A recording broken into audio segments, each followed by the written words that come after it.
My name is Tahia Shendy. I am a former media and communications major from UMBC. I graduated in summer 2020, and I'm currently working as a content marketer at the EdTech company Helio Campus.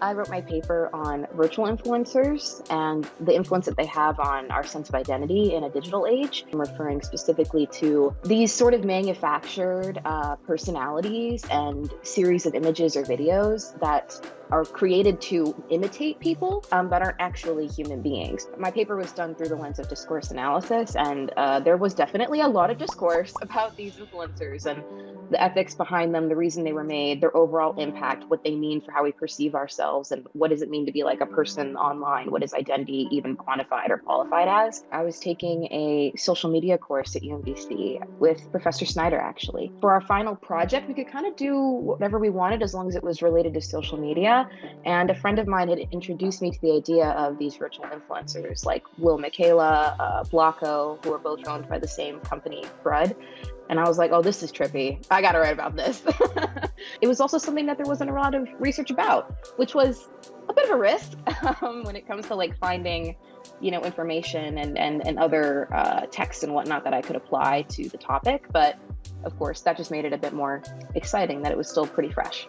You're in a unique position to sort of chart a new course of thinking, which is a really big privilege. I think, we live in a world where there's new things happening all the time, but it can be difficult to find a niche that hasn't really been fully explored yet, despite all the amazing new things that are always happening around us, especially with media and communications. Everything in hindsight, it's like, oh, I probably could have done that a little bit better. I probably could have written that part a little bit cleaner. I could have changed this to make more sense.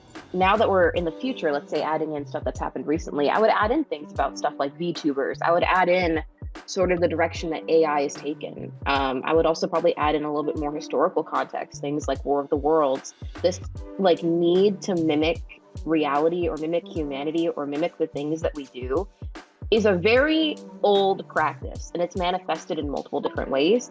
So I'd probably want to kind of hone in on that and be like, why are we so kind of obsessed with recreating human experiences in these ways that are almost like vaguely uncomfortable because of how much they're meant to sort of put us in that space, or to make us feel like we're interacting with a real person, or to mimic or recreate actions and things that human beings do, which is essentially what AI is doing at the moment. I would try to connect all those different facets and see like, what's the story there? Like, what's happening? What's the thread? Pick something you actually find interesting. And when I say that, I don't mean like, oh, like I feel like this topic is valuable. A topic could be really valuable and you could not care about it. Let's be honest. Like, it may be something that's worth researching, that somebody else should research, or that maybe at one point you'll want to research down the line, but it's not a good fit for where you're at right now. It's not where your head is. And for me, I think I'm very lucky. I hyper focus on things and I get a little bit obsessed with them. And so for me, it was easy to sort of really hone in on the 2 or 3 things I found interesting and make a topic out of that, and then develop a research paper. If you're not like me and you don't hyper focus on things like that, you don't watch 6-hour-long YouTube video analysis essays about 5 minutes of one show from 2011 or something. If you actually, do things in life and whatnot, find something that genuinely interests you. Don't be intimidated if there's not a lot of literature around it. Break it down to like bare bones and really look at it through various theoretical lenses or other examples that are similar. You can figure it out. Like, I compared Michaela to a Furby. I don't think anyone would probably immediately do that. The research behind both things actually struck similar chords and hit on notes that were relevant to both topics. The relationships that children developed with this animatronic toy, and the relationship people formed with Michaela. So, don't be afraid to get creative. Don't be intimidated if you can't. Like, if you type in like Lil Michaela, or if you type in virtual influencers and not much pops up, I hate the phrase think outside the box, because I don't really believe that there's a box, but try to get creative and think about it from a different perspective. Find something similar that you can potentially draw from in order to craft your research. That just gives you more freedom to chart a path and to figure out like, okay, then what is happening here? I kind of get to have this sort of ground level approach to this topic that I wouldn't have if it was a bit more established. At the same time, also know when something isn't necessarily worth the lift right now.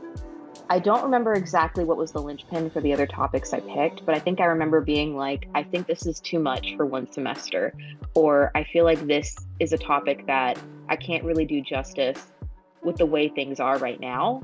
And I'm glad I didn't choose those topics in the end, because with the pandemic hitting, Lord only knows what would have happened with all those things that I thought about and didn't do.